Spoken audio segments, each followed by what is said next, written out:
बहिर्मुख पुरुषों की संगति करने से और बहिर्मुख पुरुषों की बनाई हुई पुस्तकों को पढ़ने से, बहुत शास्त्रों का अभ्यास करने से या संसारी पुरुषों का साथ राग करने से, बहुत शिष्य करने से, क्या कोई ऐसा मार्ग भी है जिससे हिंदू, मुसलमान, ईसाई सभी संप्रदायों के लोग भगवान को प्राप्त कर ले? तो उत्तर सुनिए। हमारे शास्त्र में तो ऐसा ही मार्ग बताया गया है जिसको सभी इस अपार संसार सागर से पार जा सकते हैं। उसके दो भेद है, प्रेम और विचार या ज्ञान। भगवान प्रेममय है, उनसे प्रेम तो सभी कर सकते हैं। संप्रदाय आदि का भेद तो कर्म कांड में है, प्रेम में कोई भेद नहीं है। प्रेमी जन मजहब के चक्कर में नहीं पड़ते। क्या केवल नाम उच्चारण मात्र से पाप नष्ट हो जाते हैं? हाँ, हो जाते हैं। यही तो भगवान के नाम की महिमा है। परंतु नाम में आसक्ति अवश्य होनी चाहिए। यह आसक्ति नाम उच्चारण करते करते स्वयं हो जाती है। संसार की आसक्ति को भगवान की आसक्ति में लीन कर दो। आसक्ति के बिना काम नहीं चलेगा। जब सच्ची आसक्ति हो जाएगी तब सदा सर्वदा अपने आप ही चिंतन होता रहेगा। साधारण पतिव्रता भी पति का वियोग होने पर अपने शरीर को नष्ट कर देती है। फिर जो प्रेम मार्ग में सबसे मुख्य मानी जाती है, उन गोपियों ने श्री कृष्ण का वियोग होने पर अपने शरीर क्यों नहीं छोड़ दिए? जहाँ प्रेम अनित्य होता है वहाँ उसके वियोग होने पर शरीर त्याग किया जाता है। गोपियों का प्रेम तो नित्य था, उसका न तो नाश हो सकता था और न वसुत कभी वियोग ही होता था। फिर वे शरीर क्यों छोड़ती? इसके सिवा वे तो अपना सर्वस्व श्री कृष्ण को अर्पण कर चुकी थी। उनके शरीर तो श्री कृष्ण की वस्तु थे, उन्हें वो कैसे नष्ट कर सकती थी?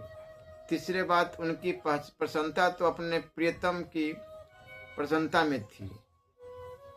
वे शरीर छोड़ देती तो प्यारे को दुख होता। अतः प्रियतम की प्रसन्नता के लिए उन्होंने दुस्सह बिरहाना नल का दाह सहते हुए शरीर त्याग नहीं किया। प्रेमी को ध्यान कब तक करना चाहिए? जब तक शरीर रहे। कारण कि प्रेम में विषयासक्ति तो रहती ही नहीं, फिर और करेगा क्या? गाढ़ अनुराग में धैर्य से आसक्ति, धैर्य से अतिरिक्त और कुछ नहीं रहता। विषय तो मिट्टी की लड़की के समान रह जाते हैं। मिट्टी की लड़की से भला कौन विवाह करेगा? कागज के घोड़े पर कौन चढ़ना चाहेगा? इसी प्रकार प्रेमी को विषय तुच्छ दिखाई देते हैं। उस समय प्रेमी के लिए कोई नियम भी नहीं रहता। अतः ध्यान का भी कोई नियम नहीं किया जा सकता। ध्यान का नियम तो उसी के लिए है जो सब काम नियम से करता है। प्रेमी का तो स्वभाव से ही निरंतर ध्यान चलता है। भक्ति और प्रेम में क्या अंतर है? भगवदाकार वृत्ति करते हुए जब तक भगवान और भक्त का भेद बना रहता है तब तक उसे भक्त कहते हैं, और जब भगवदाकार वृत्ति इतनी गाढ़ हो जाए कि भक्त और भगवान का भेद प्रतीत ही न हो तो उसे प्रेम कहा जाता है। भक्ति और मुक्ति में क्या अंतर? जगत को याद न करके भगवान को याद करे तो यही भक्ति है, और जब जगत एवं भगवान दोनों को याद न करे तो यही मुक्ति है। उपासक को यदि आनंद का अनुभव न हो तो उसका क्या कारण समझना चाहिए? उसका कारण चिंतन की कमी है। जब तक चिंतन में आसक्ति नहीं होगी तब तक आनंद नहीं होगा। इसलिए इष्टाकार वृत्ति करो, ध्यान करो, सत्संग करो, गुणानुवाद करो, श्रवण करो, साधु दर्शन करो, एकांत देश में रहो, गुरु सेवा करो। इन सब से इष्ट देव में आसक्ति होगी, विषय में दुख का अनुभव होगा तथा इष्ट में सुख की अनुभूति होगी। संशयात्मा की एक में आसक्ति नहीं होती, अतः वह नष्ट हो जाता। अधिक पुस्तक या अधिक शास्त्र विचार करने से भी चिंतन में आसक्ति नहीं होती।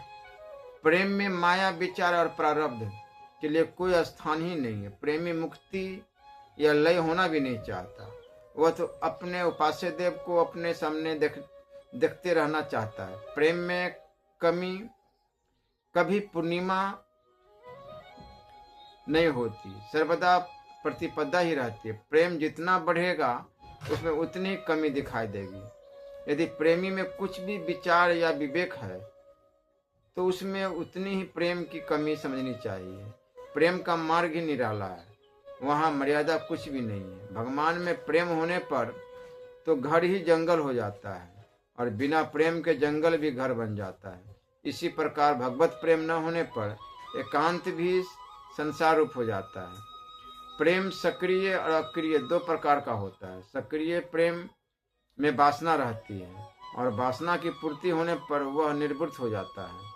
निष्क्रिय प्रेम स्वाभाविक होता है, यह साक्षात भगवान का स्वरूप ही है।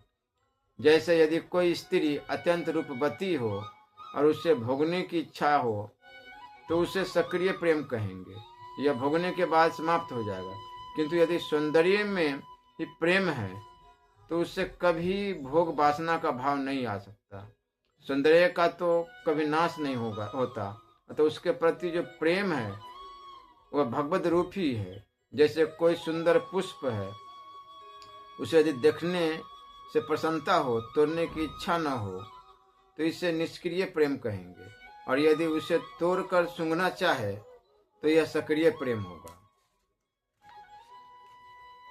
यदि आनंद लेना है तो भगवान से प्रेम करो।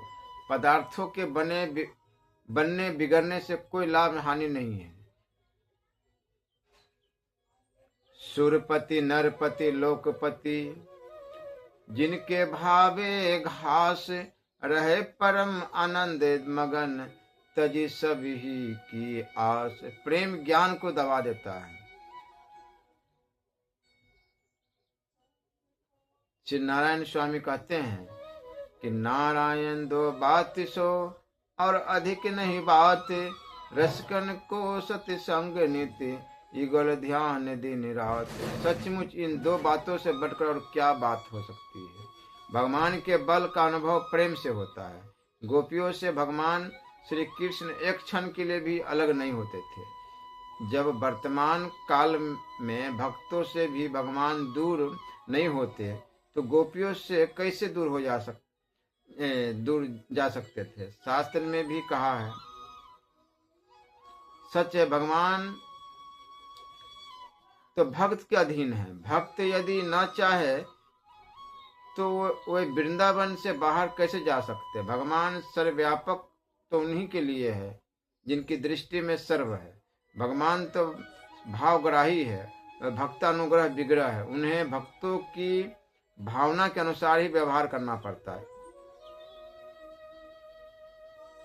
एक बार नैमिषारण्य में ऋषियों ने मिलकर विचार किया कि ज्ञान बड़ा है या प्रेम, तथा दान बड़ा है या श्री कृष्ण नाम। तब यह निर्णय हुआ, अर्थात ज्ञान और दान को तो तराजू में तोल लिया गया, किंतु प्रेम और कृष्ण नाम तराजू में नहीं तोले जा सके। अतः ज्ञान और दान की अपेक्षा प्रेम और श्री कृष्ण नाम ही बढ़कर रहे। प्रेमी को त्याग स्वयं होता है और विवेकी को त्याग करना पड़ता है। प्रेमी से विषयों का चिंतन होता ही नहीं और विवेकी विषयों में दोष दृष्टि करता रहता है।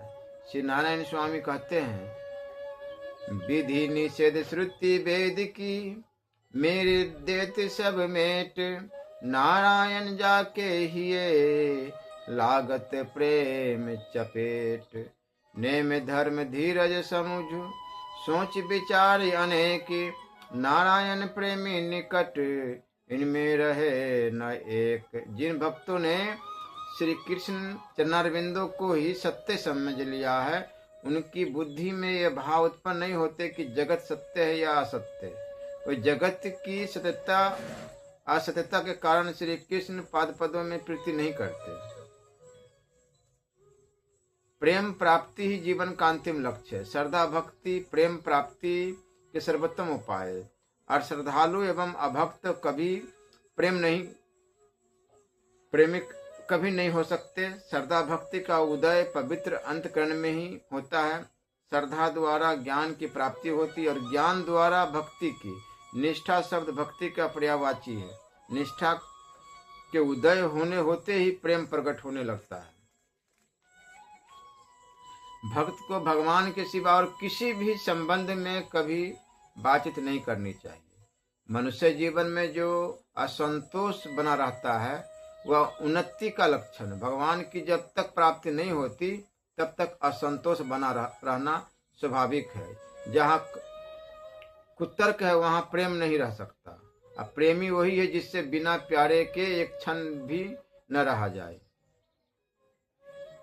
भगवान श्री कृष्ण में जो प्रेम करते हैं उन्हें प्रेमी कहते हैं तथा जो इस लोक परलोक एवं अनिमादि सिद्धियों को त्याग भगवान में आसक्त है वही प्रेमी है।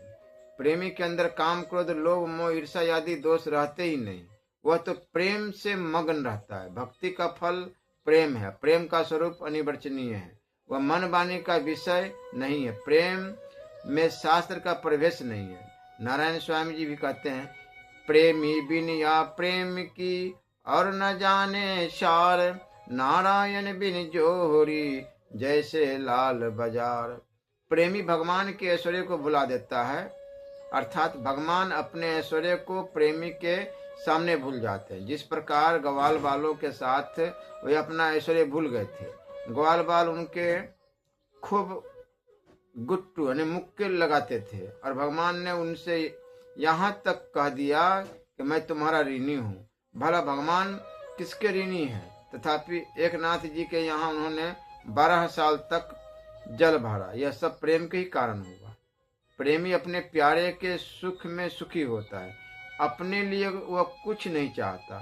सच्चे प्रेमी का बड़ा अद्भुत प्रभाव होता है। जिस समय श्री गौरांग महाप्रभु जगन्नाथ जी से मथुरा आ रहे थे, रास्ते में उनके श्री कृष्ण प्रेम भरे कीर्तन को सुनकर कुत्ते, शेर, हरिण और आदि पक्षी आदि भी शांत और प्रेम से मस्त हो जाते थे। कामी और प्रेमी की एक ही दशा होती है, परंतु काम नरक की निशानी है और प्रेमी भगवत स्वरूप हो जाता है। प्रेम अलौकिक होता है और काम लौकिक। प्रेम पंथ अत्यंत कठिन है।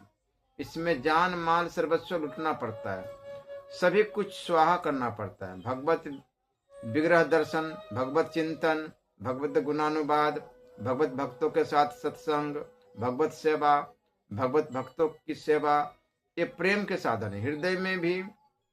हृदय में श्री भगवान का ध्यान हो, शरीर में रोमांच हो, जिह्वा से में नाम का जप हो और नेत्रों से अश्रुधारा बहती हो। इससे बढ़कर भक्त का और क्या सौभाग्य हो सकता है। आजकल तो टेलीफोन है, उससे मनुष्य केवल बात कर सकता है, परंतु भक्तों का टेलीफोन इससे विचित्र ही होता है। देखो, द्रौपदी ने भगवान को पुकारा और झट से भगवान आ गए। गज ने पुकारा और वह फौरन नंगे पैर आ गए। इसलिए इस टेलीफोन की अपेक्षा वह बहुत विचित्र है। तल्लीनता बिना भगवत दर्शन नहीं हो सकता। गोसाई जी कहते कि सियाराम मैं सब जग जानी, परंतु मैं तो कहता हूँ कि सब सियाराम ही सियाराम है। भगवत प्रेम होने से भक्त में विद्या, बुद्धि और बल कुछ आ जाते हैं। भगवत प्रेमी को सामान्य पुरुष नहीं समझना चाहिए। जो अपने प्यारे के सिवा दूसरे की बातें करता है वो अनुरागी कहाँ। और जो जिह्वा प्यारे के सिवा किसी दूसरे की बातें करती है उसे काट डाले। जो कान प्यारे के सिवा किसी दूसरे की चर्चा सुनते हैं उसे फोड़ डाले। जो पैर प्यारे के सिवा किसी दूसरे के पास जाते हैं उन्हें काट डाले। और जो नेत्र प्यारे के सिवा किसी दूसरे को देखते हैं उन्हें निकाल डाले। भगवान को उलाहना तो भक्त ही दे सकता है और किसी का ऐसा अधिकार नहीं है। बालक अपने पिता की मूछें भी पकड़ लेता है और कोई ऐसी दुष्टता थोड़ी ही कर सकता है। एक भक्त भगवान से कहता है, एक बात एकांत में सुन लो जगदाधार, तारे मेरे कर्म तो प्रभु का क्या उपकार। भक्त के सिवा भगवान से और कौन ऐसा कह सकता है। भगवान भी सबरी से कहते हैं, मानो एक भक्ति करना था जिसे ब्रह्मा, वशिष्ठ और वाल्मीकि ध्यान में भी नहीं पा सके, उसी पर ग्वाल वालों ने सवारी गांठी। यह प्रेम की तो महिमा है। प्रेमी चाहे मर जाए, कट जाए, वह मांगता कुछ नहीं। मांगने वाले तो वस्तु के प्रेमी होते हैं भगवान के प्रेमी नहीं होते। यदि कोई वासना लेकर प्रेम मार्ग में जाओगे तो भगवान से प्रेम नहीं हो सकेगा। वासना होने पर तो किसी तुच्छ विषय को लेकर ही संतुष्ट होना पड़ेगा। मैं भगवान का हूँ और भगवान मेरे हैं, इसी अभिमान में मस्त रहना चाहिए। शास्त्र और आचार्यों का सिद्धांत है कि राग राग से ही कटता है। जैसे वायु ही बादल को पैदा करती है और वायु ही उन्हें हटाती भी है, इसी प्रकार भगवत प्राप्ति की इच्छा ही संसारिक भोगों की इच्छा को काटती है और फिर भगवत प्राप्ति होने पर स्वयं भी शांत हो जाते। भगवान की स्वयं प्रेम करने की इच्छा नहीं होती, किंतु जब भक्त प्रेम करने लगता है तो उन्हें भी प्रेम करना पड़ता है। भक्त अपने प्रेम से भगवान को काबू में कर लेता है। जिस समय लड़की पिता के घर में रहती है तो मुंह खोलकर जगह घूमती रहती है, उसे किसी प्रकार की लज्जा नहीं होती, किंतु जब ससुराल में पति के यहाँ चली जाती है तो वहां के सब गुण उसमें अपने आप आ जाते हैं। इसी प्रकार जब अंत ज्योति मिल जाती है तो स्वयं ही उसमें अनुराग हो जाता है। भक्ति का फल ज्ञान नहीं बल्कि भक्ति ही है और फल रूपा भक्ति को ही प्रेम कहते हैं। इसलिए आत्मा में आसक्ति न होकर संसार में आसक्ति होना ही निरानंद का कारण है। आनंद तो आसक्ति से ही होता है। भाव अस्थाई है और आनंद उसका तरंग है।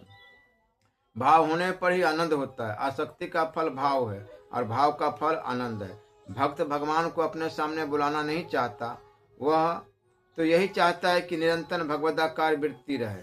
निरंतर भगवदाकार वृत्ति रहने का कारण वह शुभाशुभ से भी ऊपर उठ जाता है, क्योंकि शुभाशुभ तो संसार में ही है, भगवान तो शुभाशुभ से परे है। भक्त के साथ जब तक बुद्धि रहती है तब तक वह कुछ नहीं है। सच्चा भक्त तो वह तभी होता है जब वह मन बुद्धि और अहंकार सब कुछ भगवान को अर्पण कर देता है। किंतु जो वास्तव में भगवत दर्पण नहीं हुए, केवल मुंह से कहते हैं कि हमने तो अपना सब कुछ भगवान को अर्पण कर दिया है, अब हमारा कोई कर्तव्य नहीं है, वे तो पतित हो जाते हैं। भाव तो हृदय से होना चाहिए, केवल कहने सुनने से कुछ नहीं होता। भक्ति के लिए योग सांप है और ज्ञान अजगर है। सांप भक्ति को डस लेता है और अजगर निगल जाता है। आसक्ति में ही आनंद है और आसक्ति में ही सौंदर्य है। देखो, श्री कृष्ण तो एक ही थे, किंतु उनका जो सौंदर्य गोपियों की दृष्टि में था वह औरों के लिए कहाँ था। कारण कि उनके प्रति जैसा प्रेम गोपियों को हुआ वैसा दूसरों को नहीं हुआ।